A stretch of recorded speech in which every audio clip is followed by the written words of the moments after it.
For over 100 years, the Philippine Women's University has been known as a leader in quality education.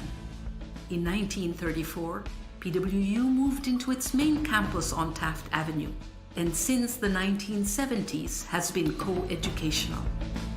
Located in the heart of Metro Manila, it is easily accessible by public transport and surrounded by affordable housing. PWU School of Nursing has been offering high-quality, student-centered, and innovative nursing programs for over 6 decades. PWU's graduate programs upgrade the qualifications of nursing professionals, allowing them to advance in their chosen fields in the Philippines and globally. In the allied health fields, PWU pioneered in programs such as pharmacy, which was established in 1926 to train students who want to succeed in any aspect of pharmacy services. The first women doctors polyclinic in the Philippines was set up in PWU in 1951. In 1986, PWU's Bachelor of Science in Nutrition and Dietetics became the first nutrition program to be accredited by the Philippine Association of Colleges and Universities.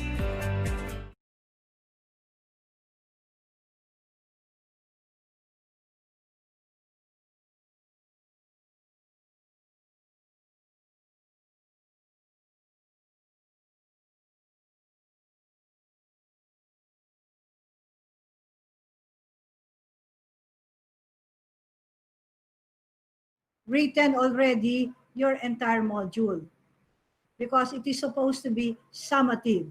In other words, you ask questions from the entire module. Okay. The next part of our module writing is what we call the introduction.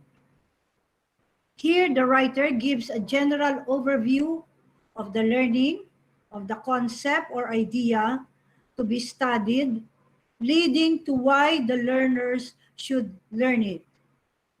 So it should be a brief introduction. And there are many ways of making the introduction.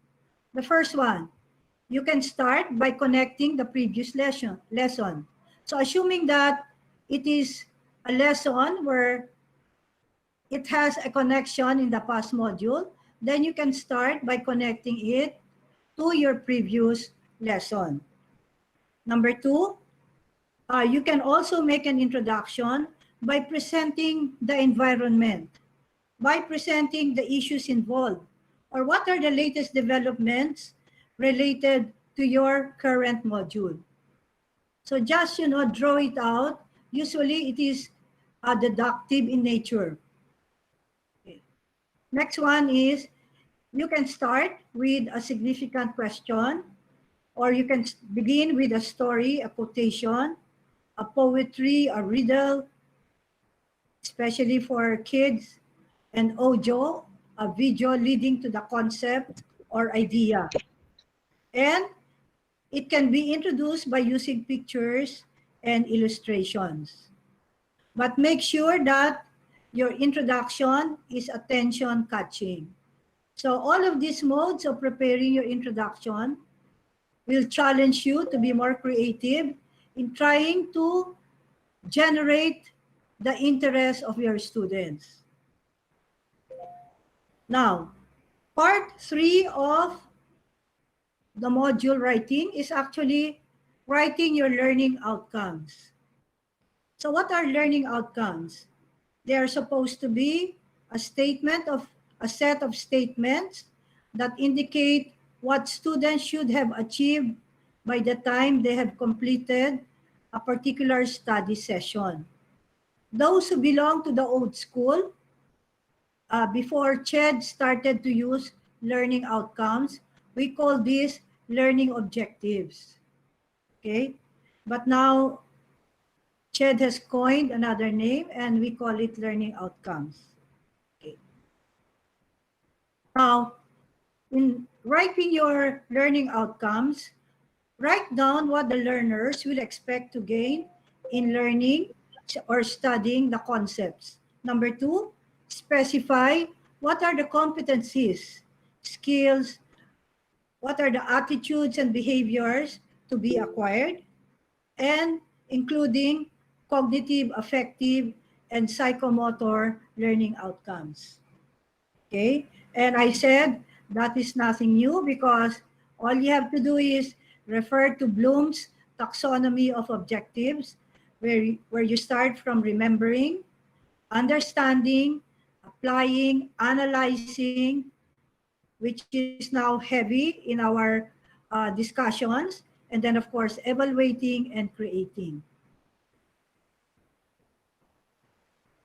Okay, now in writing your learning outcomes or objectives, they should be of course outcome based, and it normally includes a statement such as, upon successful completion of this module, students will be able to.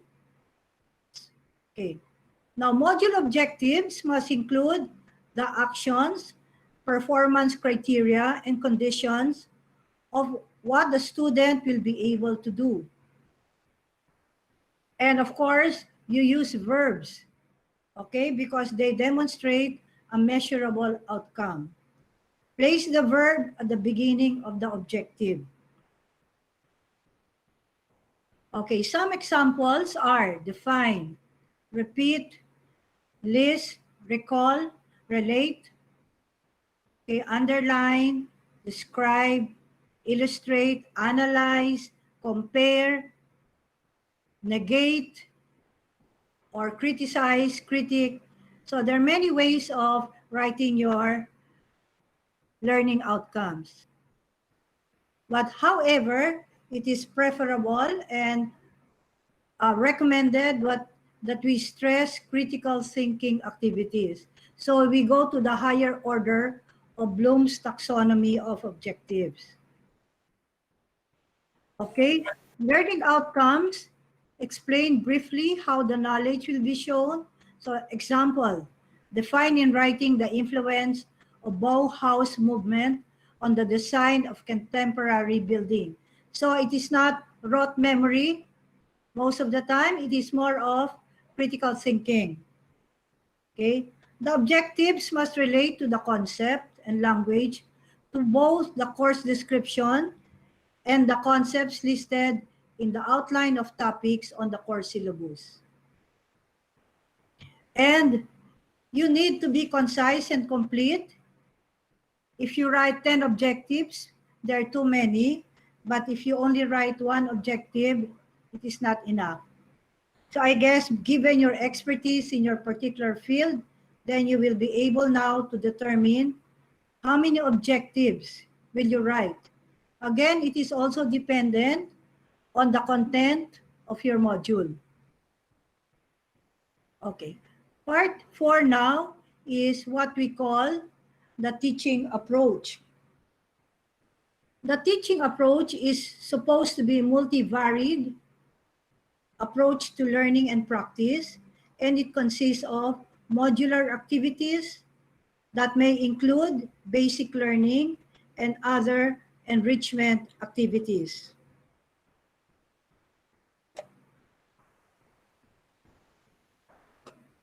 What are the different flexible learning modalities?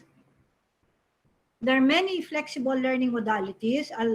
Examples will be e-books, problem solving, guided practice, independent learning, discovery, projects, drills and charts, group discussions, cooperative learning, role-playing, brainstorming. In addition, we have others. You can use video or audio lectures. You can use case studies. You can go undertake research critiquing. You can use games. You can, of course, have your PowerPoint presentations. You can use flipped classrooms. Actually, flipped classroom is giving your students assignments or certain work to do. They research on it, and when you have when you have your synchronous lessons, then you discuss. the assignments that were given. It is very popular in online learning. And then, of course, simulations that will go into certain program disciplines, in laboratories, for example, in experiments, you can have simulations, or even in music, or in fine arts, or in the other fields, you can have simulation as a learning modality. Then, of course, you can have interviews, project-based learning, simple experiments, and you can have links to websites like YouTube. You can go to Coursera, BrainPop, Lobster. Lobster and Praxis Lab are actually modalities for science and laboratory courses. Okay, then you can go to Khan Academy and others. Then you can use observation and you can use polling. Polling is actually getting the ideas of everybody. It's like having a polling. You go to the polls and you look, you find their ideas. The term that we use is polling. And then you can use contest. So we have a variety of learning modalities, and it is up to the faculty to work, you know, and try to draw out the best from the students, considering that you have individual differences. Okay, I have here assigned readings, because usually when you go to the graduate school or even to the higher level now, we give them assigned readings and also assigned writings. I'll not go into that anymore. Now, part 5 of the module is actually the use of what we call keywords. And I call them power words. Okay? Now, what are keywords? Keywords are important terms highlighted in boxes or in any way you want to illustrate that students should be familiar with by the time they complete the lesson.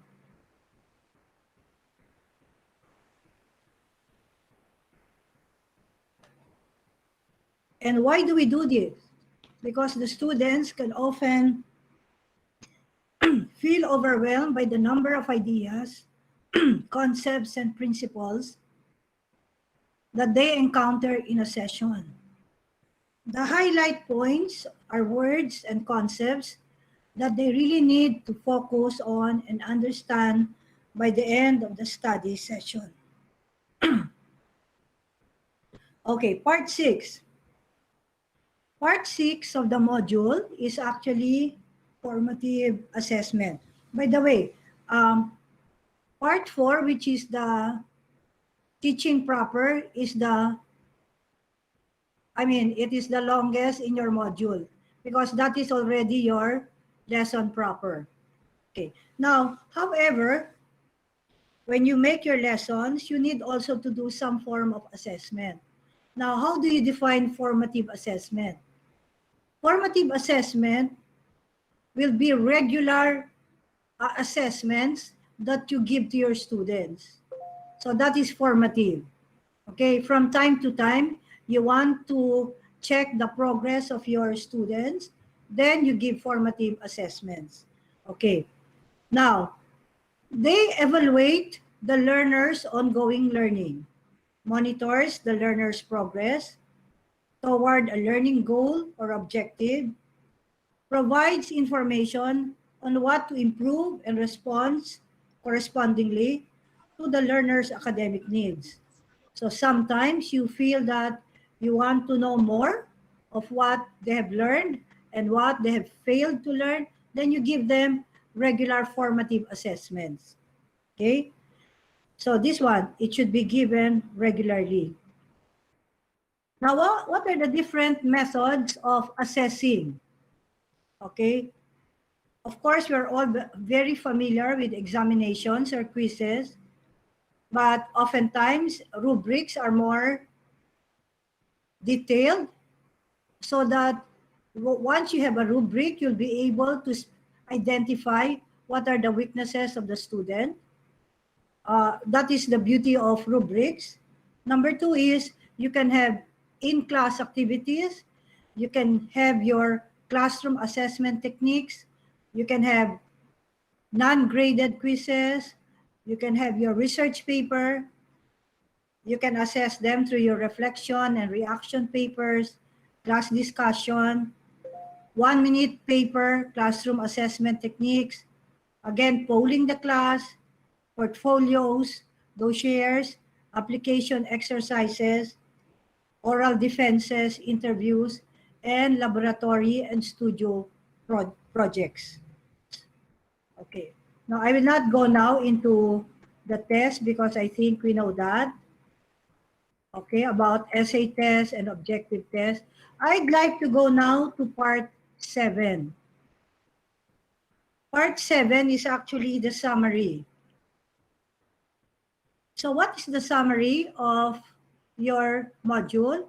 It is supposed to present a brief overview of the main concepts covered in the study session.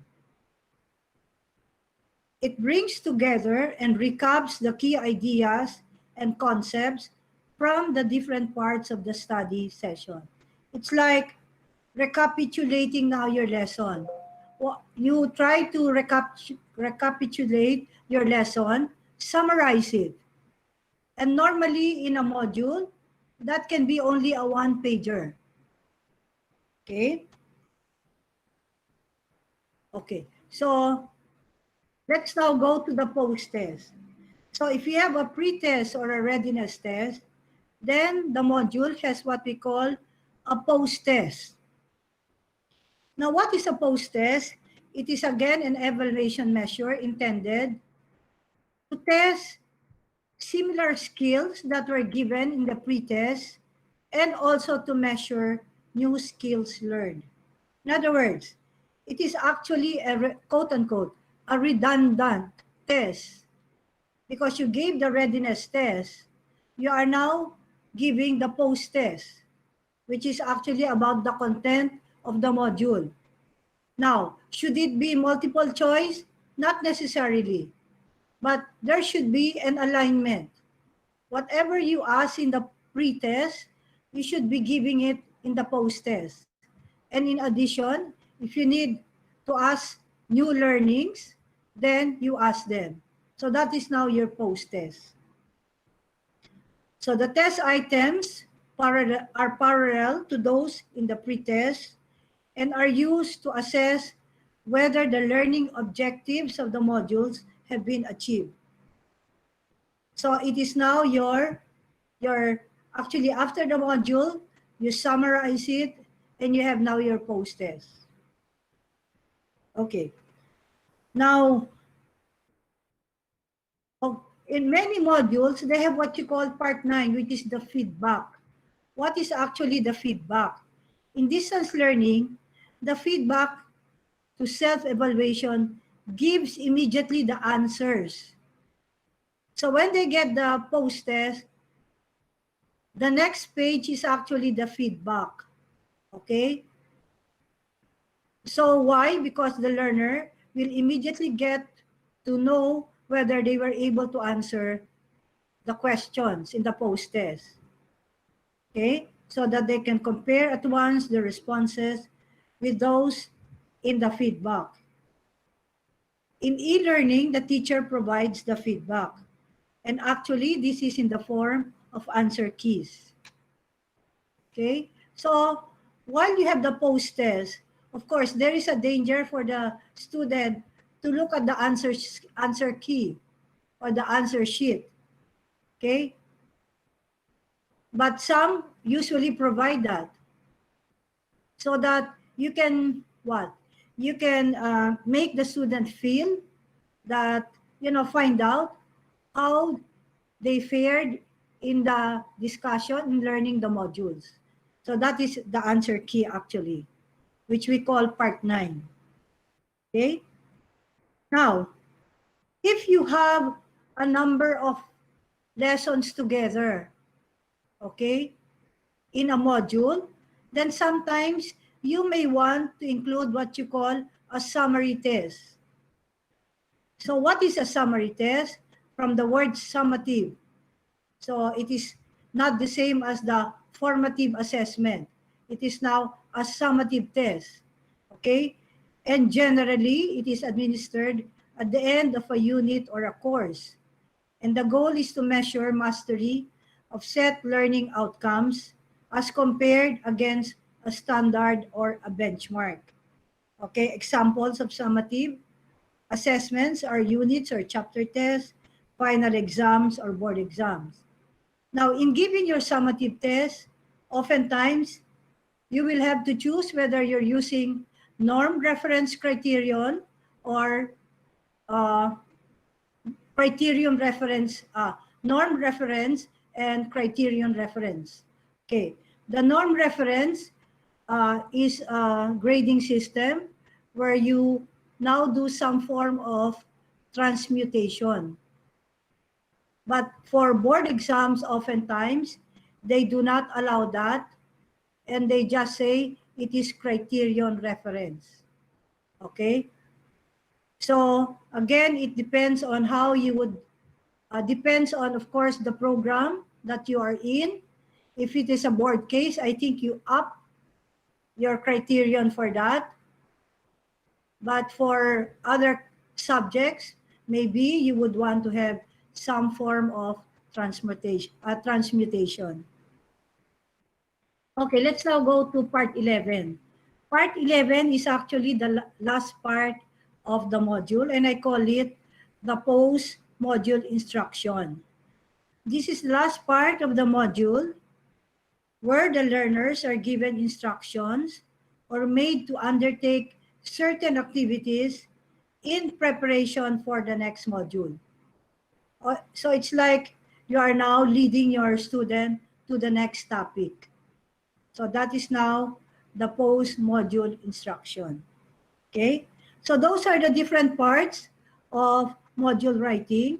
So let me just summarize it.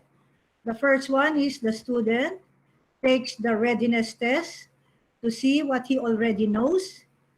He reads the rationale found in the introduction, leading to the topic or concepts. He reads the objectives to know what he expects to learn, and this is what we call our learning outcomes. Then he proceeds with the different flexible learning activities. Okay?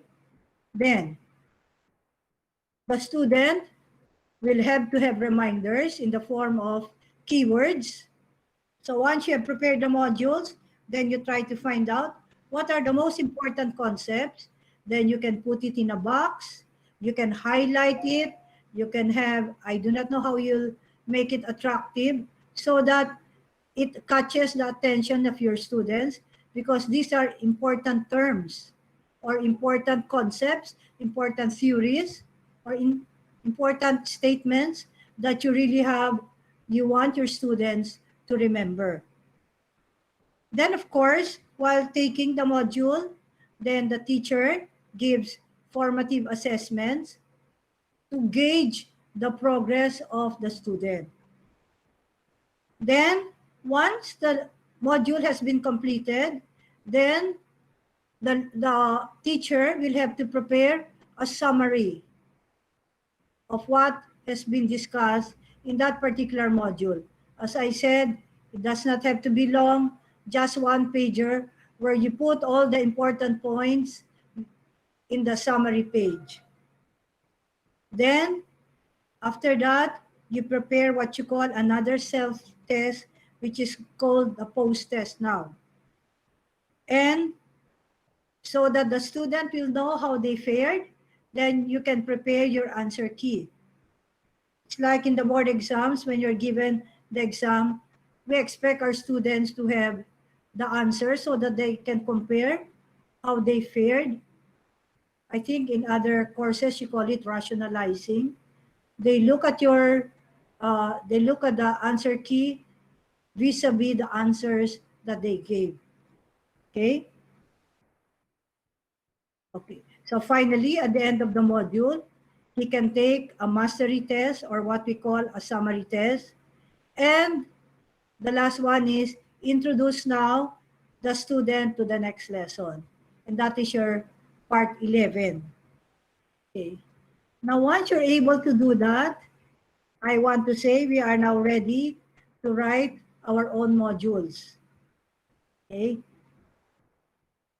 Now, when you want to, what are the logistics?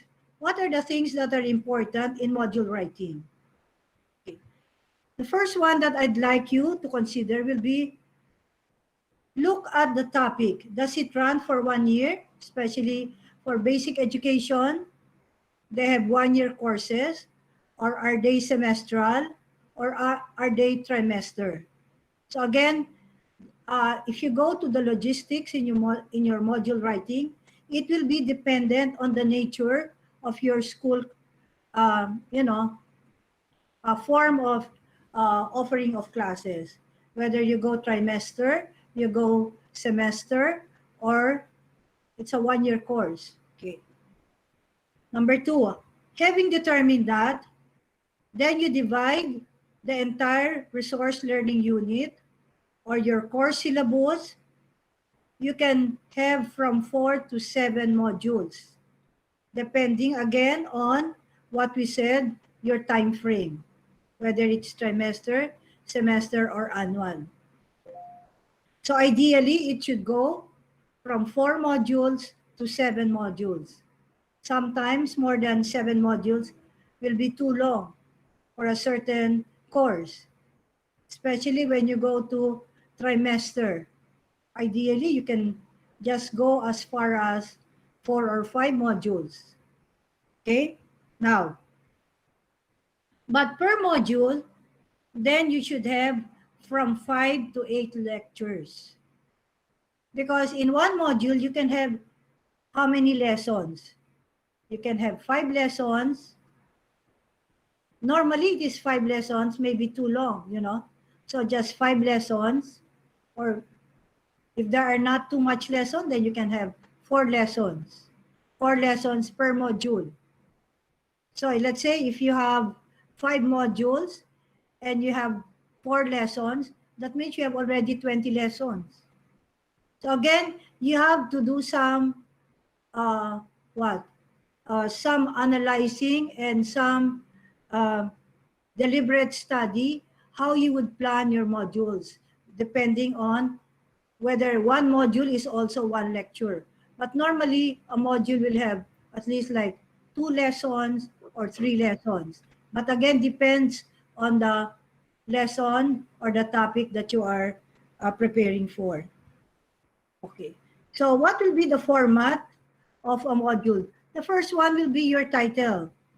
And then you make a preface because, okay, you get give them a bird's eye view of your module. And then you have your table of contents. And then you start with your module proper. I guess that ends my presentation. Thank you very much. Well, thank you very much, ma'am. Thank you very much for that very detailed discussion on module writing. Thank you. Thank you very much. Now we go now to open forum. The session will now come to hear queries from our webinar participants. Now I have gathered a few questions for you, ma'am. Yes. The first question is, do we have a printed copy or a sample of the module as reference, particularly in the Philippine Women's University community? Actually, I think when the Master of Arts in Education was given permit to provide distance learning, I think the School of Education had certain modules, but that was, I think, 20 years ago. Okay, so now we can start having our own modules. I don't know with nursing, I think you had at that time, those who were with PWU. Yes, Yes, ma'am. Yes, ma'am, Yes. we have. you have. We have sample, and actually we used that for several years. Yes. But it was ordered to be not to give it to the student in 2012, I think. But we started giving it in 2000. Actually, in nursing, we revised it in 2008. Okay. I was handling at that time the practicum and management. Mm-hmm. But you can ask some faculty who are still around. I have some example of available sample of our module. Mm-hmm. So as of the moment, we have to gear for the revisions in order to update our modules. Yes. Yes, thank you very much po, Dr. Dimakulangan. Another question po, ma'am, Dr. Yang. Yes. Would there be a difference in the module preparation or format for the lecture and the laboratory? Again, if you want to, okay, if you want to create modules for your lectures, then you can do it. And that is true also for your laboratories. Okay, so thank you very much. And as of today, as of the moment, rather, we have 171 participants in this module writing webinar. And allow me to read some of the messages from Ms. Nolasco. She said, "This is such a helpful and relevant discussion for all educators like us po. Congratulations and thank you very much." And from another one, "This is very informative, especially for blended and online learning." Yes. And also, some of our participants suggested that they would like to have a copy of the PowerPoint presentation which you have presented to us this afternoon. So I think we could arrange that, ma'am. No. Yes, yes. My copy is with you already. Yes po, yes po.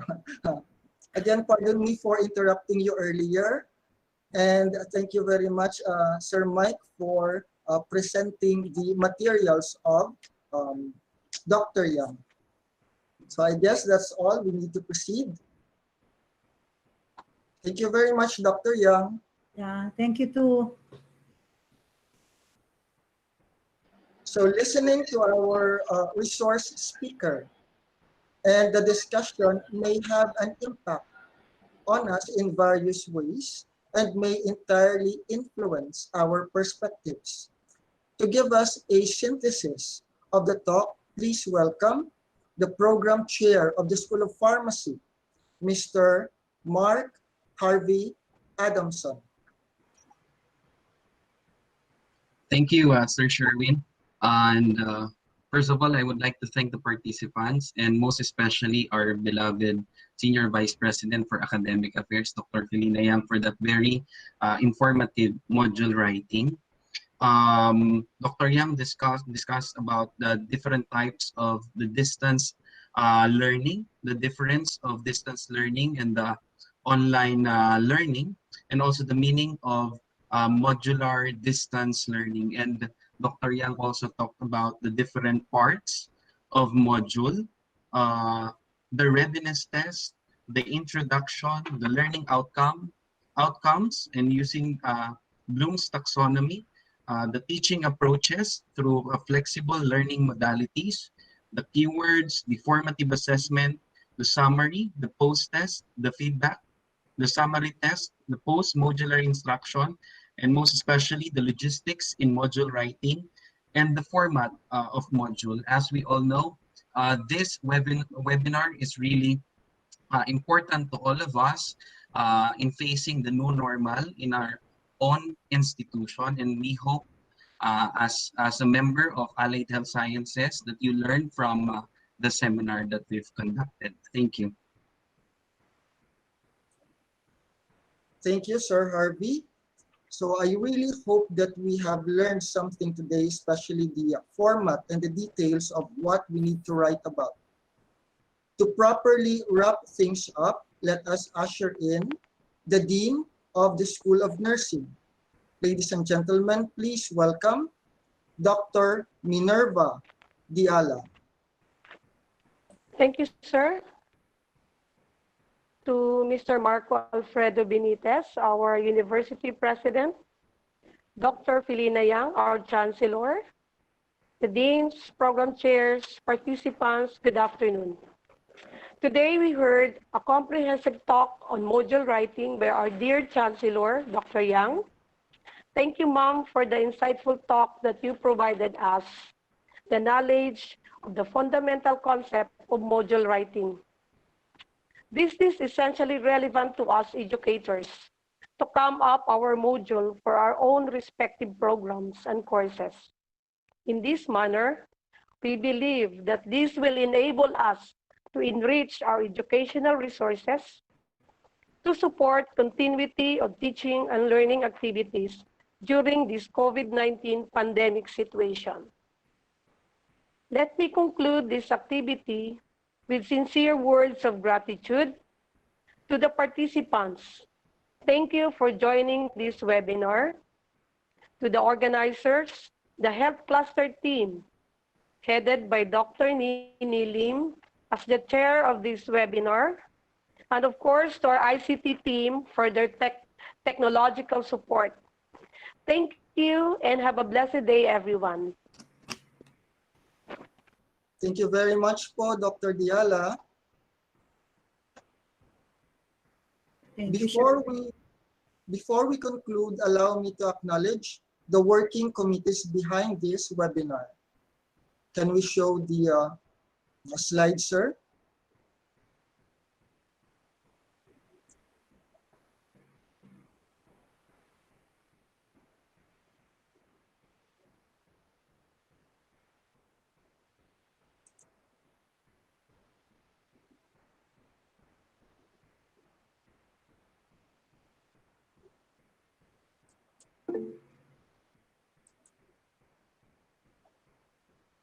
Okay, thank you very much.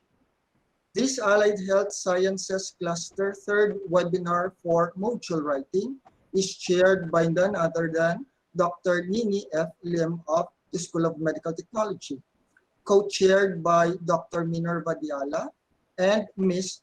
Vanessa Cibalios. The program and certificates, and of course the invitation, is due to Sir Mark Harvey Adamson. The technical supervision and support by Sir Michael George Ventanilla and Dr. Menchita Dumlao. Documentations and evaluation, Sir Roland Emil Peñalosa. Publicity, social media, and of course, the multimedia team. The registration was due to Ms. Amapola Puaso. Reminder, all our registered participants are eligible to receive e-certificates. After this show, you shall receive evaluation e-forms requiring for you to properly fill and submit online. For the evaluation, please use the email that you had used upon registration. The deadline of submission of evaluation form is on July 1.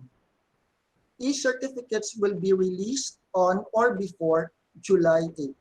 And of course, I am your host and facilitator for today. To all those who have joined us in our Google Meet virtual seminar room, all those staying at home and joining us via Facebook live streaming, to the technical team who piloted the show, and of course, the working committees who made this webinar possible, on behalf of the Allied Health Sciences Cluster and School of Medical Technology. From the bottom of our hearts, thank you very much and have a pleasant afternoon. Thank you very much po sa inyong lahat. So today we have around 160 viewers and participants. Again, thank you very much everyone, and until then. Thank you, sir.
Women's University, I am presenting to the public the 10th President of the University, Mr. Marco Alfredo M. Benitez. As the chairperson of the Philippine Women's University Board of Trustees, I hereby pass on the scroll where the PWU legacy is inscribed, a legacy of service to God, country, and home.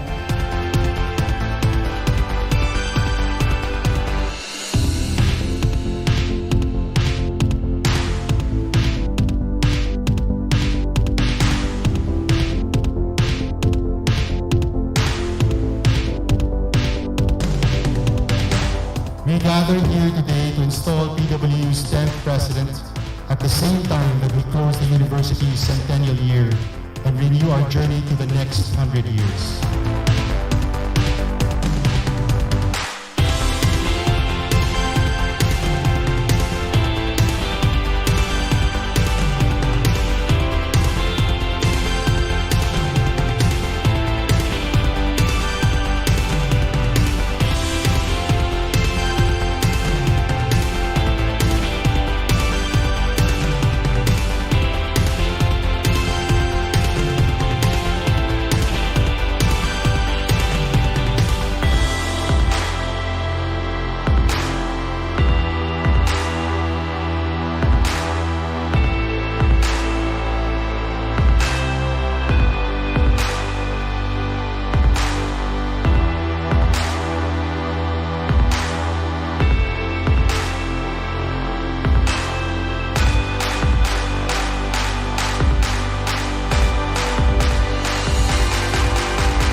Therefore, let us build on the legacy of our founders and predecessors, and let us pave the way for the next generation of learners as PWU stays true to its mission for the next 100 years.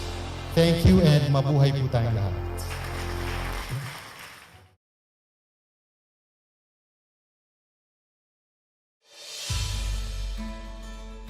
For over 100 years, the Philippine Women's University has been known as a leader in quality education.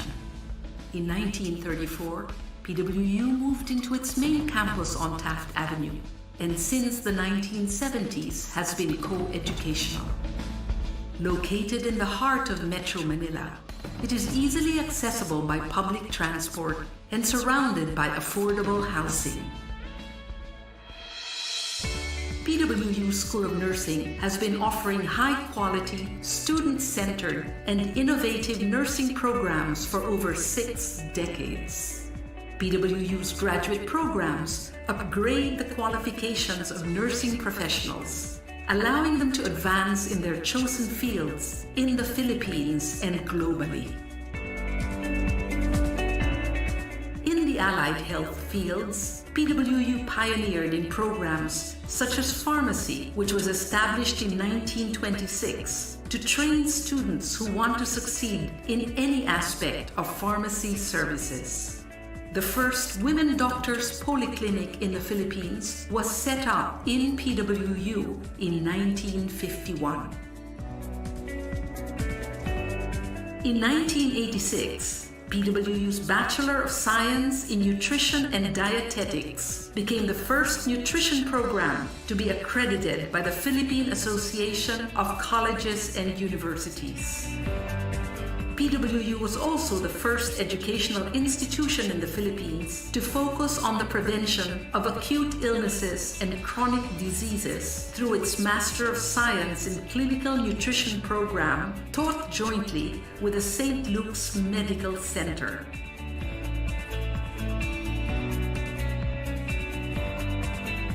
PWU School of Medical Technology offers a competency-based curriculum enhanced by intensive training in clinical laboratory procedures. offering a Bachelor of Science in Medical Technology and a Master's Program in Medical Technology and Health Systems Management. PWU also offers a certificate program in phlebotomy. In nursing and the allied health fields, PWU continues to play an essential role in healthcare education, producing graduates who possess the skills that make them competitive in the country and anywhere in the world.